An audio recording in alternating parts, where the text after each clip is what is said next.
Hello Gemini, Sun, Moon, Rising, and Venus signs. Kamusta kayo? Sana pa'y nasa mabuti kayong kalagayan. Welcome back po sa Star Tarot. Kung bago kayo dito, welcome din kayo. Thank you sa inyong support. I truly appreciate it. God bless you all. O na mensahe ni Gemini ay grounding. Ayan, go deep and explore your roots. Gemini, some of you dito needs grounding, needs to bring the balance back in your life, needs to reconnect with yourself kasi maaring ang iba sa inyo dito ay na-detach na, no? Because of the busyness of life, maaring parang pakiramdam ninyo siguro na-detach na kayo sa soul ninyo, kaya kailangan ninyo dito na i-ground ang inyong sarili. You need to connect or to reconnect with your soul. You need to reconnect with yourself. Okay? So what else? We have Desert Passage. Trust that there is a divine plan. Gemini, ano man ang inyong pinagdadaanan sa buhay, masaya man kayo, malungkot man kayo, may mga obstacles man na nandiyan dyan, or may mga unfavorable situations man na nangyayari sa buhay ninyo sa ngayon, everything, no? Rest assured that everything is happening according to the divine plan. Lahat tayo, bawat isa sa atin ay merong plano ang Panginoon. At kung ano mga nangyayari sa atin sa ngayon, ano man yung mga nag-unfold sa buhay natin, parte yan ng soul's journey natin. Parte yan ng divine plan. Okay? So what else? We have overcoming obstacles. Ayan, you can overcome anything. Napakagandang assurance ito sa inyo. Kayang-kaya ninyo, no? You were provided or you were gifted with inner strength and courage na kailangan nyo lang i-activate sa ngayon nang sa gayon maharap ninyo squarely kung ano man ang mga obstacles ninyo sa buhay, no? You can overcome anything, okay? Gemini, kayang-kaya ninyo dahil lagi natin iisipin, ano, na walang problema, walang obstacles, walang challenging situations na binibigay sa atin ng Divine Universe na hindi natin kayang i-handle. Okay? Na hindi natin kayang lampasan. Kaya, ito sinasabi sa inyo, this is a reminder for you na you can overcome anything. Kahit ano pa man yan, kahit gaano man ka-dark ang circumstances na maaari ninyong maranasan sa buhay, you know, kaya ninyong lampasan yan. Kaya ninyong lusutan ng kahit ano pa man. Okay? Kaya, magtitiwala lang din kayo sa sarili ninyo. Magtitiwala din kayo sa Divine Universe. Okay? Na kahit ano pa man yan, ano, kayang-kaya ninyong ma-overcome ang lahat. So what else? We have Journey by Moonlight, Believe in Magic. Ayan, Gemini. Napaka-blessed ninyo sa ngayon, ano? Napakaganda ng message na to. When this energy comes in sa reading ninyo, ibig sabihin nito na napakalakas ng relationship ninyo with the spirit realm, no?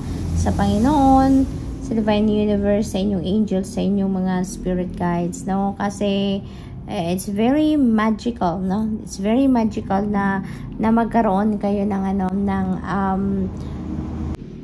ng mga vision sa ngayon, yung mga signs, symbols, synchronicities na maaring nag-a-appear na lang sa harap ninyo sa ngayon. Those are guidance, no? Those are guidance na binibigay sa inyo.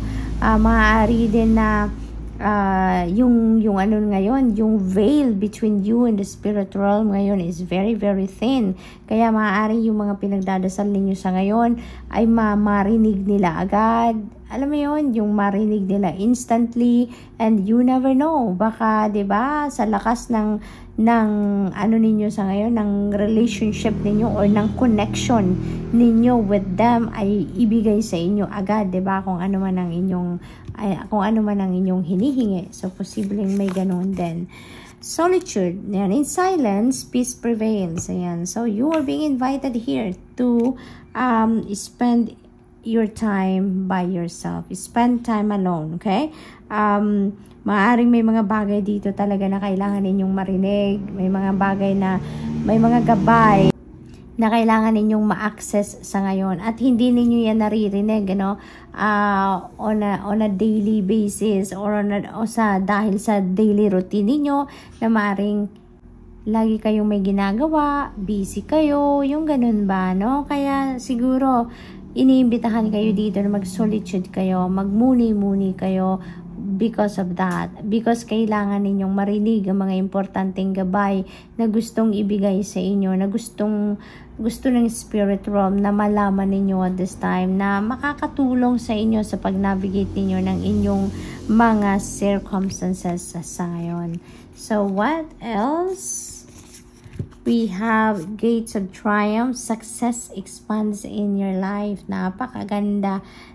You are blessed talaga ngayon, Gemini, Meron kayong victory dito. Meron kayong success na makakamit at this time. Maaaring yan, success ninyo over troubles, over obstacles. Posible din yan. Or it could be in any area of life. Maaaring success ito sa inyong mga ginagawa, sa inyong mga trabaho. Maaaring success ito sa inyong mga hopes and dreams ninyo na maaaring pinagtatrabahuan ninyo ngayon. So maaaring papunta na kayo, 'di ba, sa pagtatagumpay, sa pag-achieve or sa pag-accomplish ng kung ano man ang mga ito. So good luck po. And that's all I have for you for today. Thank you for watching Love and Light. Namaste. Hello Libra, Sun, Moon, Rising, and Venus signs. Kamusta kayo? Sana po yung nasa mabuti kayong kalagayan. Welcome back po sa Star Tarot. Kung bago kayo dito, welcome din kayo. Thank you sa inyong support. I truly appreciate it. God bless you all. Tingnan natin ang mga messages ni Libra. Paunang mensahe po ninyo ay fellow travelers. Ayan, support is all around you, Libra, no? Yan ang assurance sa inyo ng Divine Universe dito na kahit anuman ang inyong sitwasyon sa buhay, if you need help, if you need assistance, if you need guidance, rest assured that support is all around you. You just need to reach out to people. You just need to ask for help, no? Huwag kayong magdalawang isip, huwag kayong mag-atubiling kumatok sa puso ng kung sino man na pinagkakatiwalaan ninyo ng inyong kwento at sa tingin ninyo ay makakatulong sa inyo dahil hindi kayo hihindian, no? You also need to reach out to people na alam ninyo na hindi talaga kayo hihindian, okay?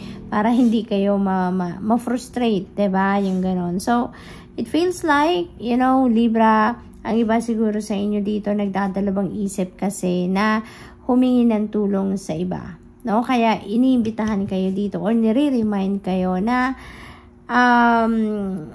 don't hesitate to ask for help because whatever it is that you need right now, support is all around you. Okay? So, kailangan nyo lang lumapit sa tao. So, what else? We have cleansing waters. Purification is what you need right now, Libra. No, purifying of yourself is what is needed right now. That is what is being asked of you sa ngayon. Dahil siguro, maraming mga negative energies around you. Maraming negative energies na ang nakadikit sa inyong energy field.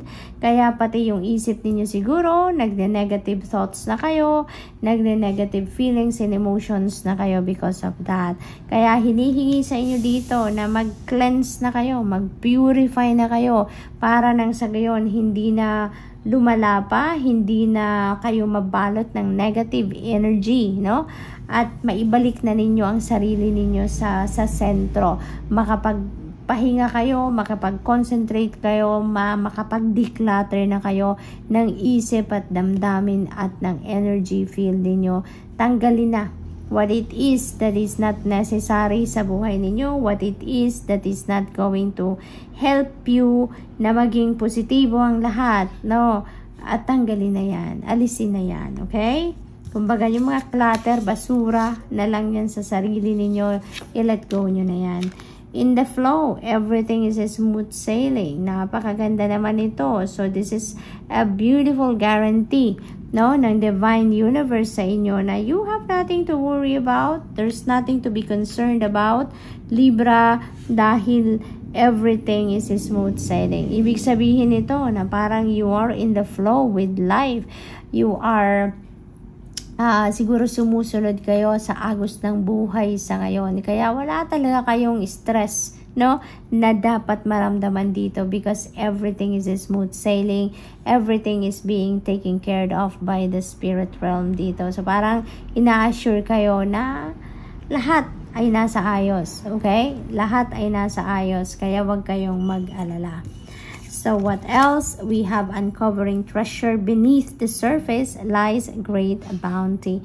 Ayan, so posibleng ang iba sa inyo dito talagang merong mga golden opportunity siguro na mapipick up sa ngayon, ano? Maaaring meron talagang mga golden opportunity na parating sa inyo that could be linked to your money, career, and finances. Diba, Libra? So this is really a beautiful energy. So what else? We have transformation, a fresh new way of living emerges. Ayan. So, maaaring may mga personal transformation ang maaaring maganap sa inyo dito, Libra. May mga pagbabago siguro dito sa inyong mga paniniwala, may mga pagbabago sa inyong mga beliefs system, may mga pagbabago dito sa inyong mga sitwasyon sa buhay that you are going to create, ano? So this is really a beautiful energy. Magsisimula kayo ng bagong buhay dito, no? What else? Rejuvenating rain, clear the past, and heal the present. Ayan. So, cleansing din ito, no? Clearing din ito. Mga bagahe pa siguro ito ng inyong mga nakaraang relationship, mga nakaraang experiences that you need to cleanse right now. Kailangan nyo nang i-declutter yan. Kailangan na ninyong alisin yan because diba, wala na naman tayong power over that, diba, sa mga nakaraan. Kasi past is in the past, no? We can't do anything about that. Kaya kailangan na nating i-let go din yan sa buhay natin so that we can focus on the present, okay? So, that's all I have for you for today. Thank you for watching. Love and light. Namaste. Hello Aquarius, Sun, Moon, Rising, and Venus signs. Kamusta kayo? Sana po'y nasa mabuti kayong kalagayan. Welcome back po sa Star Tarot. Kung bago kayo rito, welcome din kayo. Thank you sa inyong support. I truly appreciate it. God bless you all. Miracles, Aquarius, ang parating sa inyo. There are going to be miraculous events, miraculous moments that are about to unfold sa buhay ninyo at this time. So, napakaganda because there are going to be wonderful things na mangyayari sa buhay ninyo. Maaring ito yung mga bagay, sitwasyon, pangyayari na matagal na ninyong hinihintay. Maaring ito yung mga kasagutan sa inyong mga dasal. It could be anything, no? Depende sa inyong sitwasyon. But definitely, there are going to be wondrous events that are about to unfold. We have rainbow blessings. Ayan. So, miracles, rainbow blessings. Saan ka pa? Diba? You are so blessed talaga sa ngayon, Aquarius. Sabi dito, blessings are showering your life, no? So, talagang maybe sa iba't ibang parte ng buhay ninyo ito, magkakaroon kayo ng mga blessing na parating. So, i-align nyo na ang inyong sarili with these rainbow blessings and the miracles, no? Aquarius, tanggalin na yung mga negativity sa isip, sa puso, sa dibdib, sa energy field ninyo. Tanggalin na yung mga sama ng loob. Alam mo yung mga ganon? Kasi nagpapabigat lang yan ang inyong damdamin. Nagpapahirap lang yan ang inyong kalooban. Diba? At saka yung mga negative thoughts, feelings, and emotions na yan. At kung ano pa, no, ang bumabalot sa inyo na negativity, that serves as a barrier, you know, between you and these blessings, between you and the miracles, between you and the beautiful things that are supposed to come in sa buhay ninyo. Kaya, mas maganda nang tanggalin na, linisin na din ang inyong sarili out from negativity, nang sa gayon, tuloy-tuloy ang pagpasok ng rainbow blessings na ito. Valiant courage, take action with passion. Ayan. So, maybe, ang iba sa inyo dito is procrastinating. Maaaring may mga plans kayo, may mga ideas kayo, may mga gusto kayong gawin sa buhay. Pero, hindi ninyo nagagawa. Hindi ninyo nasisimulan gawin because napanghihinaan siguro kayo ng loob. Kaya ngayon, no, you are being advised here to take action now. No, take action now before it's too late or while you have the opportunity to do so. then do it, 'di ba? Aquarius, don't waste any more time, 'di ba? Imbitasyon na to sa inyo na magpakatatag na kayo, gamitin na ninyo ang inyong inner strength and courage for you to to get on your feet and make things happen na, okay? So what else? We have embracing enthusiasm, shout to the heavens with happiness. Ayan. So there could be maraming dahilan kung bakit ninyo ito gagawin, 'di ba? Maaari talaga na mangyayari na itong mga rainbow blessings, parating na 'yan. Yung mga miracles na to ay talagang maaring dumating na at mangyari na 'yan sa buhay ninyo. That's why you are going to be very grateful at magpapasalamat kayo. You are going to shout for joy talaga, no? What else? We have uncovering treasure. Beneath the surface lies a great bounty. Ayan. So, this could be talaga, mga golden opportunities na maaring dumating din sa inyo sa ngayon, Yung treasure na to could be golden opportunities that are coming in sa inyo, Aquarius. So that could be related to your money, career, finances, no? That could be related to love and romantic relationships. Then it could be anything, no? It could be linked to different areas of life ninyo na talaga namang sobrang ganda, no, ng mga biyayang parating na ito sa inyo. So sobrang precious siguro 'yan. Voyage of the heart. Ayan, love flows through you and to you. Napakaganda, no? Hindi lang kayo ang laging nagpapamalas ng inyong pagmamahal, hindi lang kayo ang kailangang laging nagmamahal, nagpapakita ng concern, ng pag-care, ng pagmamahal sa ibang tao. You are also receiving that love na sinishare din ninyo sa ibang tao at this time. So this is really a beautiful energy. Good luck, Aquarius, and that's all I have for you for today. Thank you for watching. Love and light. Namaste.